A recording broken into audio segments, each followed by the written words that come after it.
রাধে রাধে। আপনারা সকলেই জানেন আমি কয়েকদিনের জন্য গিয়েছিলাম হাসনাবাদে। ওনারা অনেক দিন থেকেই আমাকে বলছিলেন যাওয়ার জন্য। তা বৃন্দাবন থেকে ফিরে এসে আমি গিয়েছিলাম হাসনাবাদ। আর সেখানে কিন্তু অনেক ভক্তরা আছেন, আর সমস্ত ভক্তরা কিন্তু আমার জন্য অপেক্ষা করছিলেন। প্রথমেই গিয়ে বৈষ্ণব প্রণামটা সেরে নিলাম। এবারে বাড়ির মধ্যে এসে কিছুক্ষণ কথাবার্তা গল্পগুজব করে নিলাম। এইবারে আসছি আমরা মহাপ্রসাদে। দেখুন, মাতাজি কত কিছু সুন্দর সুন্দর আইটেম রান্না করে ভগবানকে ভোগ নিবেদন করেছেন এবং মহাপ্রসাদ হিসেবে আমাদের জন্য রেখেছেন। তাতে আছে গরম গরম সাদা অন্ন, এঁচোড় এঁচোড় আর আলু দিয়ে একটা সবজি, নিম পাতা আলু ভাজা, মিষ্টি, ফল, আরো অনেক ধরনের সবজি টবজি ছিল।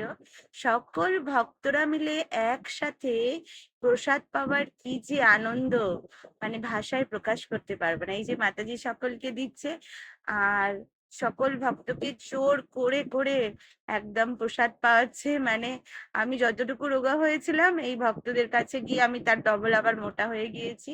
এই যে ভক্তদের বাড়ির বিগ্রহ দর্শন করাচ্ছি, দেখুন খুব সুন্দর মন্দির সাজানো, সুন্দর করে সেবা পূজা ওনারা করেন।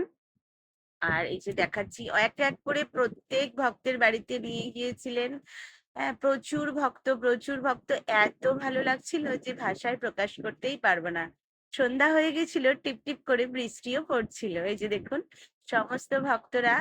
এই সুযোগ আবার কোনোদিন পাবো কিনা আমি জানি না, কিন্তু আমি এত আপ্লুত হয়েছি, এত মুগ্ধ হয়েছি যে ভাষায় বর্ণনা করতে পারবো না। আর ওনারাও কিন্তু আমার মতো নগণ্য একটা জীবকে পেয়ে, সোনামাকে পেয়ে অত্যন্ত খুশি হয়েছেন।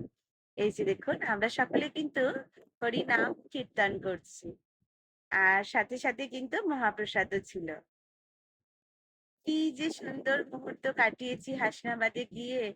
আর সমস্ত মাতাজিদের সঙ্গে আবারও দেখা হবে। সামনেই মায়াপুরে একটা অনুষ্ঠান আছে আমাদের, একজন শুদ্ধ বৈষ্ণবের বার্থডে আছে, আমরা সেলিব্রেট করব সকলে মিলে।